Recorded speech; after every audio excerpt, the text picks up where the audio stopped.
สบายดียามเช้าไปหน่อยสบายดีเบิดสุขุสุกคนเนาะมาเบิ่งข้าวหวานพวกมันก็ออกงามมาเลยไปหน่อยตัวได้ที่ถือตัวได้ที่ถือน้ำเลยออกงามขึ้นงามดูตัวนี้น้ำกำลังมาไปหน่อยอัปเดตฝนแน่ทั้งใดฝนตกพี่น้องทั้งห้าวบ่ตกด้วยพี่น้องไอ้มืดบุรุษมืดมาแบบนี้นะแต่ละมืดนะมืดแบบนี้นะแต่ว่าฝนบ่เคยมาหอดจักเถื่อมืดแบบนี้มืดจุบดมืดพายุเขาก็จริงเขาเขตอื่นแต่พวกเขาบ้านเฮาก็ยังเหงืดอยู่มันเป็นอะไรยังวะเขตอื่นนะตกคือเป็นอะไรนะมืดนะทั้งพุ่นน่ะมันตกแล้วแต่ว่ามาหอดบ้านเฮานะมันยุดจึกแล้วก็สลายไปทางใหม่เลยเป็นอันนั้นตลอด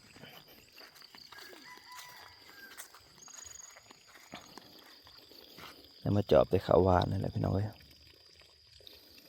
น้ำโซลาเซลล์ก็ห้าก็ได้จังไห้1 2 3 4ให้ที่หาวันเต็มครับ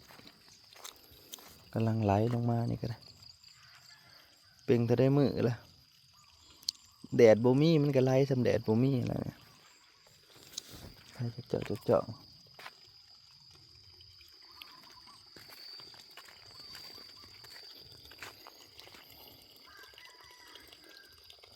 ฝนบ่มาเขาหน้าตาแห้งเพิ่นว่าหั่นล่ะ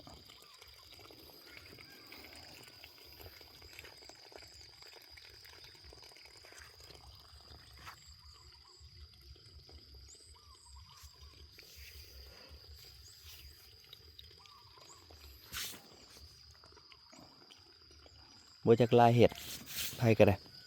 หวานเขาทิ่มไว้เลยก็มีแต่รอฝนอย่างเดียวฝนบ่มาก็เขาแห้งเท่านั้นแหละ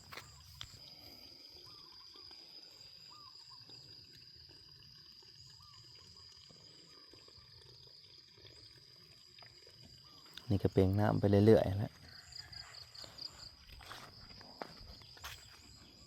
เป่งไปเรื่อยๆจนกว่าฝนสิมาขนาดแดดบ่มีได้เนี่ยมันยังไหลซ้ำนี่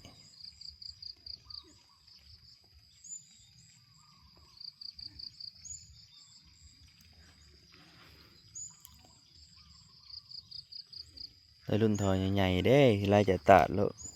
คือสิทั่วเบิดเบอร์60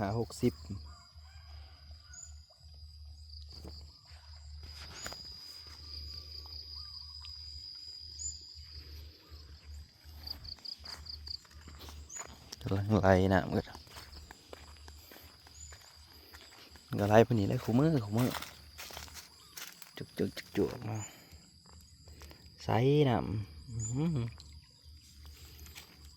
ใส่ติ่งหลิงพอแล้วน้ำ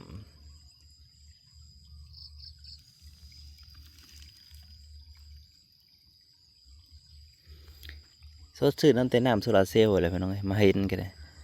โมเมนต์น้ำพ่นดอกน้ำโซลาเซลล์ไหลมา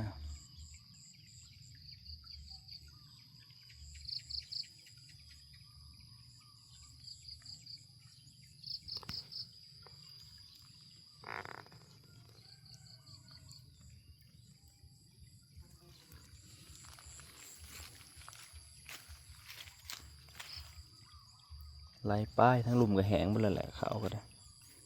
ว่ารถมันออกเปิดแล้วแต่มันแห้ง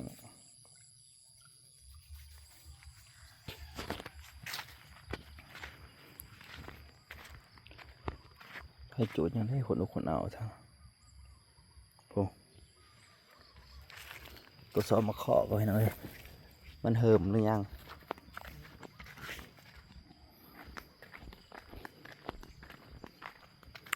สอนน้ำกันเหิมหรือยังบ่เหิม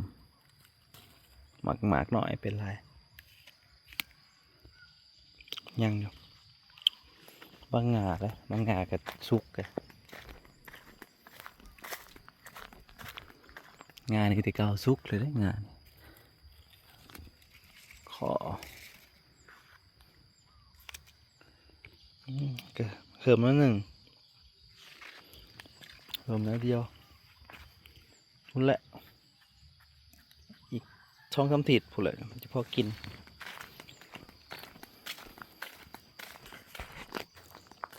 ก็กระถึกน้ำมันก็ขึ้นไว้พอถึกน้ำก็แห้งแห้งแห้งแห้งนั่นแหละบ่อยากจะเกิด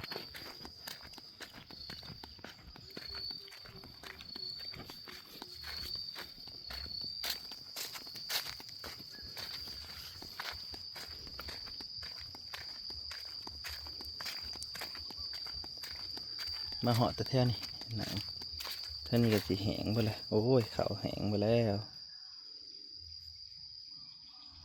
แห้งไปเลยพี่น้องเว้ยมันพ้นมาอีก3-4-5 มื้อที่ว่าเบิดแห้งเบิดละสภาพเขาแ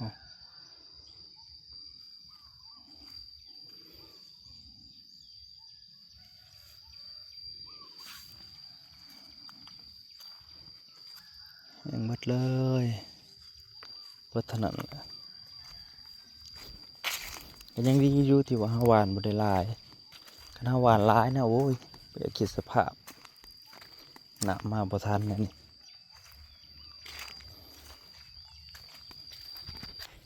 ปีนี้ว่าเรื่องเขาไผสิขายก็ขายเด้อขายบ่ได้ดอกมันเป็นแนวนี้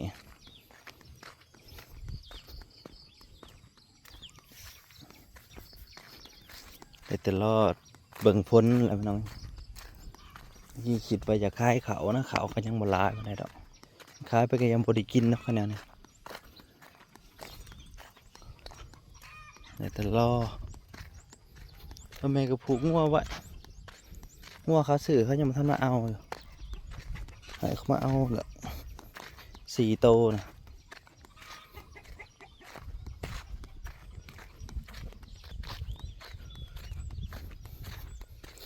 โอ้ยเห็นในจักน้อยก็ยังดีพอให้เขาหวานเขามีแห้งพื้นขึ้นมาหวานกะอีกวัน2 ตาแต่เก่าทำนี้เขาเริ่มไทยหุดแต่ได้กะมันยาวทำนี้ตอนนี้ยังแตะต้องบ่ได้เลยหวานกะวันห้อยยังนี่ห้อยเป็ดห้อยไก่เปิดไก่มาเลาะ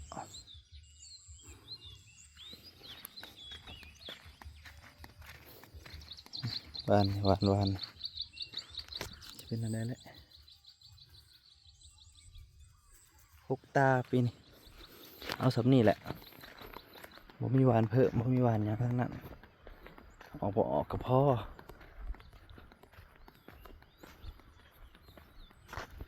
น้องนี่ก็บกแห้งเลย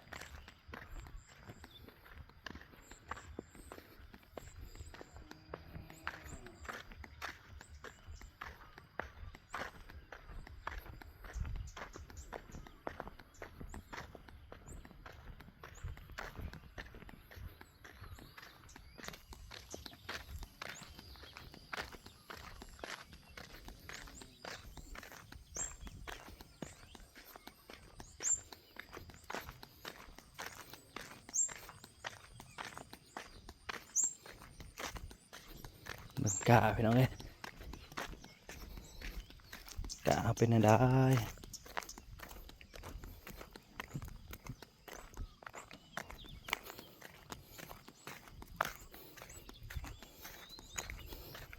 กีบงามเสยเลยเป็นกีบงามเสยพอดีกีบใหญ่ลงดำให้ใหญ่นะแต่ว่าให้ใหญ่ก็ลงแตะเขาบ่ได้เลย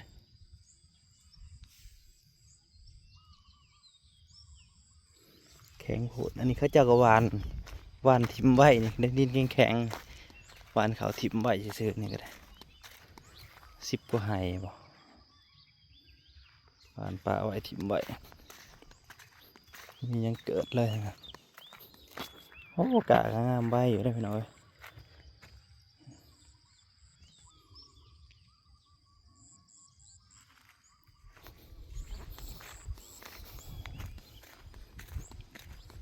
สำหรับหัวเขาจะไปเห็ดแล้วแหละทาง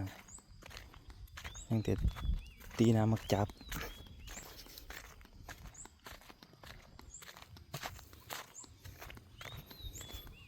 ก็หายอดหลอดสำนี้แหละพอได้เที่ยว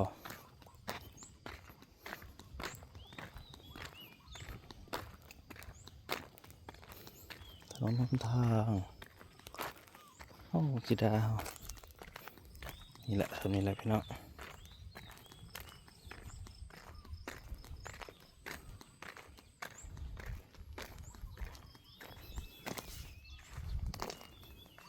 สำรถรถใหญ่ๆอย่างพวกมันจะออกได้หรือเปล่าสันนี่ให้ได้ซ้ำนี่อัดหลอดนะ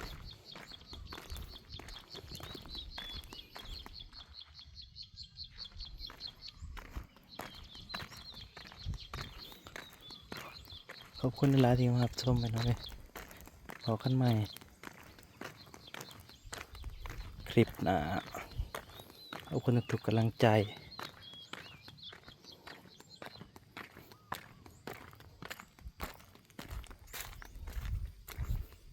ไม่ฮะก็ออกอยู่ก่อนหน่อยนี่